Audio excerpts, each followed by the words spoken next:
शांतिपूर्ण समुदाय हम लिखते हैं ना अंग्रेजी में भी, पीसफुल कम्युनिटी। मीना कुमारी जी का एक गाना था, तेरी महफिल में दिल लगाकर हम भी देखेंगे। तो मुसलमानों की महफिल में दिल लगाकर नाज़िया इलाही खान ने भी देखा, और जब देखा तो पाया कि हलाला ससुर के साथ बहू बिस्तर पर, आई एम सॉरी टू से, लेकिन मैं रॉ वर्ड ही यूज करती हूं। ससुर कर रहे हैं बहू का हलाला। और सनातन धर्म में मैंने कल देखा कि कैसे बहू बेटी की तरह खाना परोस रही थी। मुसलमानों की महफिल में दिल लगाकर मैंने भी देखा तो पाया पॉलीगेमी, एक मर्द और 4 सेक्स टॉय। और अनुमति तो 11 की कि 11 महिलाओं को एक बिस्तर पर लेकर के आराम से अपने सेक्सुअल डिजायर्स को पूरा करो। ना पिता कुछ बोलेगा, ना मां कुछ बोलेगी, ना परिवार कुछ बोलेगा, और ना ही इस्लाम के मानने वाले, इस्लाम के ठेकेदार कुछ बोलेंगे। इस महफिल में दिल लगाकर मैंने भी देखा और पाया निकाह मुद्दा, टेम्पररी सेक्सुअल मैरिज। कुछ समय के लिए एक शादी में गई, एक आयोजन में गई, कोई लड़की मुसलमान बेटी, और वहां पर किसी शादीशुदा अधेड़ मर्द को एक चहचहाती हुई, एक उछलती कूदती हुई मुसलमान बेटी पसंद आ गई और कह दिया अब्बा जान को कि ये लो 5 लाख रुपए और 1 हफ्ते के लिए अपनी बेटी दे देना। कॉन्ट्रैक्ट होता है, कॉन्ट्रैक्ट। हमने रजाकार के आखिरी मुखबिर असदुद्दीन अवैसी को सुना होगा कि निकाह इज अ कॉन्ट्रैक्ट मैरिज। हमारा विवाह नहीं होता, हम 7 वचन नहीं लेते, ना आगे पति फेरे लेता है, ना पीछे पत्नी फेरे लेती है। हमारा तो कॉन्ट्रैक्ट होता है, हम तो एक डील में आते हैं। ये है। तो इस महफिल में जब दिल लगाया और भीतर से, तो पाया कि निकाह मस्यार भी होता है।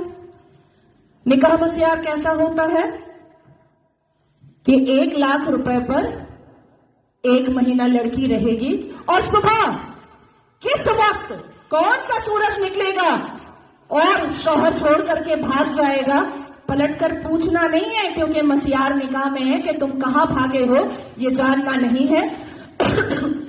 तो मैं पूछना चाहती हूं कि अगर इस्लाम हमने रसूल का पैगाम है, अगर मुसलमान शांतिपूर्ण समुदाय है, तो चप्पल और पत्थर से मस्जिद अल्लाह का घर कैसे बचाते हो भैया, कैसे?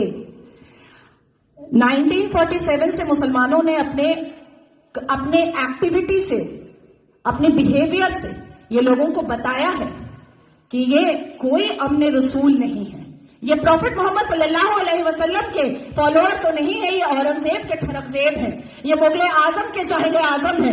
बस इतना ही है इनका परिचय, इसके अलावा इनका परिचय कुछ भी नहीं है। शिक्षा बोलो नहीं लेंगे, इंसान बनने बोलो नहीं बनेंगे, कुछ पढ़ने बोलो नहीं पढ़ेंगे, कुछ करने बोलो नहीं करेंगे, लेकिन रेप करने बोलो तुरंत करेंगे, लव जिहाद करने बोलो तुरंत करेंगे, बम गोली बारूद फेंकने बोलो तुरंत फेंकेंगे, आतंक मचाने बोलो तुरंत बचाएंगे। आखिर क्या है इस समुदाय में, जो एक समुदाय पूरे दुनिया के सारे धर्म वालों को परेशान करके रखा है? आखिर क्या है राज उस आसमानी किताब का, उस अल कुरान का राज क्या है, जो मदरसों के अंदर छुप कर पढ़ाया जाता है, जो मजार के अंदर छुप कर करवाया जाता है, जो मस्जिदों के अंदर छुप कर सुनाया जाता है, जो घरों के अंदर तरबियत और तालीम में बताया जाता है? क्या है उसका राज?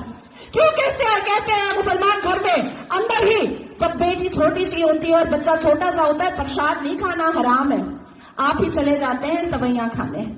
हमें बताया जाता है प्रसाद नहीं खाना हराम है, हमें बताया जाता है मंदिर के सामने खड़े नहीं होना, अल्लाह नाराज हो जाएगा, हमें बताया जाता है कि हिंदुओं के घर का पानी ना पीना, अल्लाह नाराज हो जाएगा, हमें बताया जाता है कि अपने जीवन साथी के लिए हिंदुओं को कभी मत चुनना, नहीं तो घर से, परिवार से बेदखल कर दी जाओगी। क्या है राज? उस राज को खोलना चाहिए। मैं जानती हूं कि सनातन धर्म के लोग जिस हिसाब से अपने रामायण, महाभारत, श्रीमद् भगवद गीता को पढ़ते हैं, उनके अंदर शांति होती है, उनके अंदर इंसानियत होती है, उनके अंदर माफी की तलबगारी होती है, मैं जानती हूं। लेकिन जिस गली जाना नहीं है उसका पता पूछना पड़ेगा। अपनी बेटियों को समझाना पड़ेगा कि कोई अब्दुल अच्छा नहीं है। अपनी बेटियों को बुझाना पड़ेगा कि शाहरुख खान ने गौरी खान से शादी तो की है, पर हर रेड़ी वाला, हर संतरे वाला, हर नींबू वाला, हर अचार वाला, हर पंचर वाला शाहरुख खान नहीं होता।